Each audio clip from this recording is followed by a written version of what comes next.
నమస్తే, welcome to our channel. నేను మీ సిరి.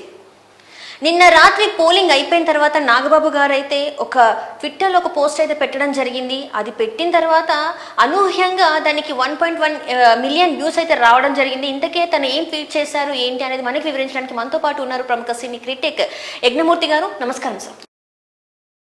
నమస్తే శ్రీ. ఇప్పుడు చూస్తున్నట్టయితే పోలింగ్ అయిపోయిన తర్వాత నాగబాబు గారు ఒక ట్విట్టర్లో అయితే పోస్ట్ పెట్టడం జరిగింది. దాంట్లో అనూహ్యంగా అసలు అంటే గంటల వ్యవధిలోనే 1.1 మిలియన్ వ్యూస్ రావడం అనేది చర్చనీయాంశమైంది. ఇంతకీ అసలు దాంట్లో ఉన్న సారాంశం ఏంటి? నిజంగానే మీరు అన్నట్టు ఆ ట్వీట్ చాలా వైరల్ అయింది. అది ఎందుకంటే మెగా ఫ్యాన్స్ దాన్ని ఓన్ చేసుకున్నారు. దాని వెనక ఉన్న కథ ఏంటి, అసలు ఆయన ఎందుకు పెట్టారు? ఆయన పెట్టింది ఏంటంటే, మాతో ఉంటూ ప్రత్యర్థులకు పనిచేసేవాడు మావాడైనా పరాయివాడే, మాతో నిలబడిన పరాయివాడైనా మావాడే అని ఆయన ట్వీట్ చేశారు. అది ఎవరి గురించి చేశారు అంటే అందరి వేళ్ళు కూడా అల్లు అర్జున్ వైపే చూపిస్తున్నాయి. సో ఎందుకంటే ప్రచారం చివరి రోజు శనివారం అల్లు అర్జున్ నంద్యాల వెళ్ళి అక్కడ వైసీపీ అభ్యర్థి శిల్ప రవిచంద్ర కిషోర్ రెడ్డికి మద్దతు పలికి ఆయన గెలిపించాలని చెప్పి పిలుపునిచ్చారు. సో విపరీతమైన జన సమీకరణ కూడా జరిగింది. మనకు తెలుసు, దాని మీద పోలీసులు కూడా కేసు పెట్టారు. ఎందుకంటే ఎలక్షన్ కమిషన్ అనుమతి లేకుండా ఆయన అక్కడికి వెళ్ళటం జరిగింది. దాంతో అది ఒక రచ్చలాగా తయారైంది. సోషల్ మీడియాలో కూడా దాని గురించి చాలా చర్చ జరిగింది. సో ఆయన అక్కడికి ఎందుకు వెళ్ళారు అనేది ఆ తర్వాత చాలా దాని మీద చర్చలు జరిగాయి. మనకు తెలుసు, అదే రోజు రామ్ చరణ్ పిఠాపురం వెళ్ళారు తన బాబాయి పవన్ కళ్యాణ్కి అనుకూలంగా ప్రచారం చేయడానికి. సో అంటే రెండు వర్గాలుగా వాళ్ళు చీలిపోయారా అన్న అభిప్రాయాన్ని వాళ్ళంతటా వాళ్లే కనిపించారు. అంటే ఒక ఎంత మిత్రుడైనా సరే తన కుటుంబంలో ఉన్న వ్యక్తి ఒక పార్టీలో ఉన్నప్పుడు ప్రత్యర్థి పార్టీ వైపు నిలబడిన వ్యక్తి మిత్రుడైనా సరే అతనికి మద్దతు తెలపడం అనేది ఖచ్చితంగా ఒక రాంగ్ నోషన్ని పంపిస్తుంది బయటికి. సో ఇప్పుడు అదే అయింది. అయితే ఆయన తర్వాత నేను ఒక పార్టీకి సంబంధించిన వాడిని కాదు, నా మిత్రులు ఎవరైనా సరే, నా బంధువులు ఎవరైనా సరే, వాళ్ళు ఏ పార్టీ వాళ్ళైనా సరే నేను నా మద్దతు తెలుపుతానని చెప్పేసి అల్లు అర్జున్ స్పష్టంగా చెప్పినప్పటికీ కూడా అది మెగా ఫ్యాన్స్ అంటే మెగా క్యాంపును కానివ్వండి, అలాగే జనసేన అభిమానులు కానివ్వండి, ఆ పార్టీ వాళ్ళని కానివ్వండి, పవన్ కళ్యాణ్ ఫ్యాన్స్ని కానివ్వండి, వాళ్ళని ఖచ్చితంగా బాధ పెట్టిందనే చెప్పాలి అల్లు అర్జున్ చేసినటువంటి చర్య.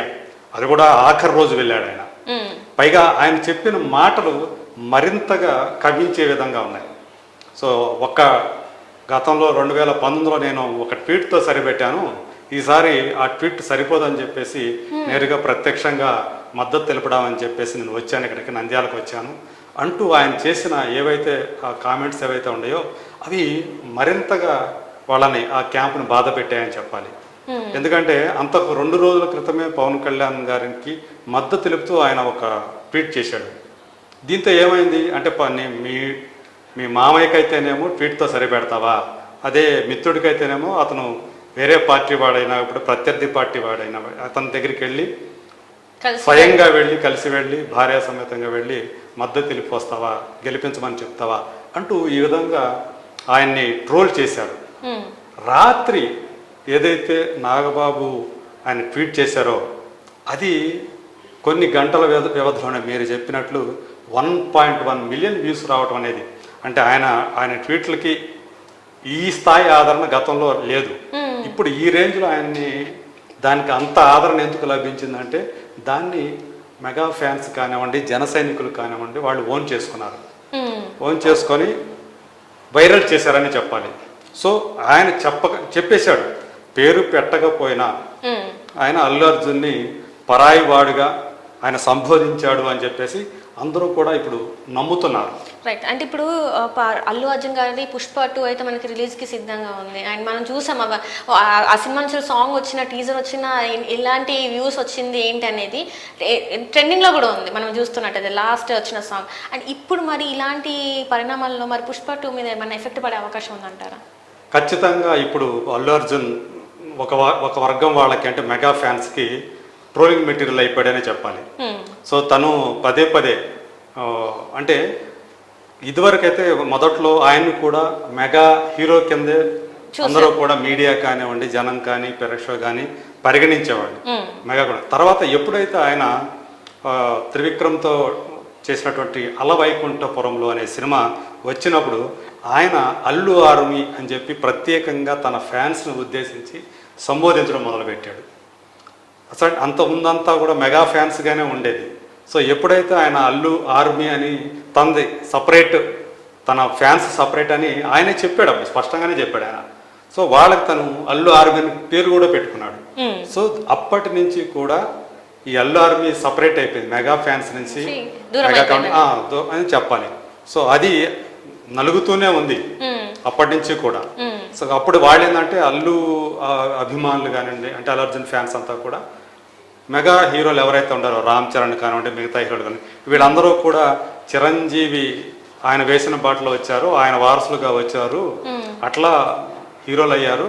కానీ మా హీరో మాత్రం స్వయం కృషితో ఎదిగాడు, అలా పైకి వచ్చాడు, అలా స్టార్ హీరో అయ్యాడు, పాన్ ఇండియా స్టార్ అయ్యాడు.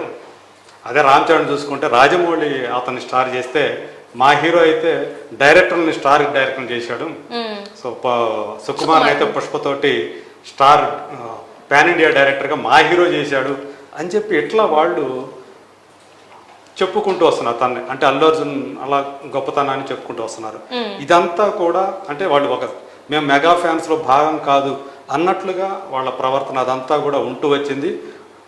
అల్లు అర్జున్ కూడా ఆయన సందర్భానుసారం అలా తన అల్లు ఫ్యాన్స్ని హైలైట్ చేసుకుంటూ తన ఫ్యాన్స్ సపరేట్ అన్నట్టు, సో మిగతా ఫ్యాన్స్ లాంటి వాళ్ళు కాదు, నా అల్లు ఆర్మీ అని చెప్పి ఆయన స్పెసిఫిక్గా మాట్లాడుతూ రావటం, ఇవన్నీ కూడా ఆ రెండు ఇవి కేవలం ఒక క్యాంపులో లేరు, వీళ్ళిద్దరూ సపరేట్ క్యాంపులో ఉన్నారు అన్న అభిప్రాయాన్ని కలిగించేలా జరుగుతూ వస్తున్నాయి. అంటే ఫస్ట్ నుంచి కూడా చూస్తున్నట్టయితే అల్లు ఫ్యామిలీ వేరు, మెగాస్టార్ ఫ్యామిలీ వేరు అని చెప్పేసి చాలా మంది గతంలోనే వచ్చాయి వార్తలు.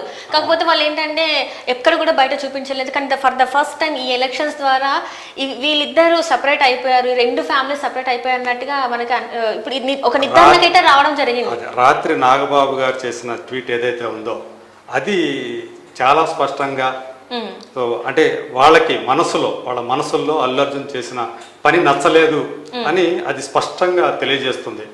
ఆయన పేరు పెట్టకపోయినా చెప్పకపోయినా స్పెసిఫిక్గా ఖచ్చితంగా అది బన్నీని ఉద్దేశించి ఆయన ట్వీట్ చేశాడు. సో మాతో ఉంటూ ప్రత్యర్థులకు పనిచేసేవాడు మావాడైనా పరాయివాడే అని అనాల్సిన పని లేదు ఆయనకి. సో ఆయన ఆ మాట వాడాడంటే ఖచ్చితంగా అది ఇంకెవరినో కాదు, అల్లు అర్జున్ ఉద్దేశించే అని అందరూ నమ్ముతున్నారు. కాబట్టి దాన్ని అంతగా అభిమానులు వైరల్ చేశారని చెప్పుకోవాలి. సో ఏదేమైనా దీని ఎఫెక్ట్ అంటే రాబోయే రోజుల్లో ఎలా ఉంటుందేంటి అంటే అల్లు అర్జున్ కూడా తక్కువ వాడేం కాదు, తను కూడా ఒకవేళ ఎవరన్నా తనని ఉద్దేశించి ట్రోల్ చేస్తా కూడా తను కూడా కవించే మనస్తత్వం ఉన్నవాడే. సో దేనికి తగ్గే మనస్తత్వం కాదు తను. సో చూసుకుందాం అనే టైపే. సో రేపొద్దున ఏం జరగబోతుంది అంటే గతంలో కూడా పవన్ కళ్యాణ్ అంటే చిరంజీవిని ఎక్కువ చేస్తూ పవన్ కళ్యాణ్ తక్కువ చేస్తూ కూడా ఆయన మాట్లాడిన సందర్భాలు ఉన్నాయి. అందరూ కూడా చిరంజీవి ఇది దాంట్లోంచి వచ్చినవాడు అని చెప్పేసి. సో ఇప్పుడు అంటే ఈయన పుష్ప ఆగస్టు 15న మన ముందుకు రాబోతుంది పుష్ప 2. సో దానికి సంబంధించి ఇప్పటి నుంచే మెగా ఫ్యాన్స్ ఏం చేయబోతున్నారా అనే ఒక ఉత్కంఠ అయితే నెలకొని ఉంది. బట్ పొలిటికల్గా చూసుకున్నప్పుడు మాత్రం అల్లు అర్జున్ ఏదైతే ఆయన నంద్యాలకి వెళ్ళటం, అక్కడ శిల్పా రవి చంద్రకిషోర్ రెడ్డికి మద్దతుగా మాట్లాడటం, గెలిపించాలంటే మాత్రం ఒక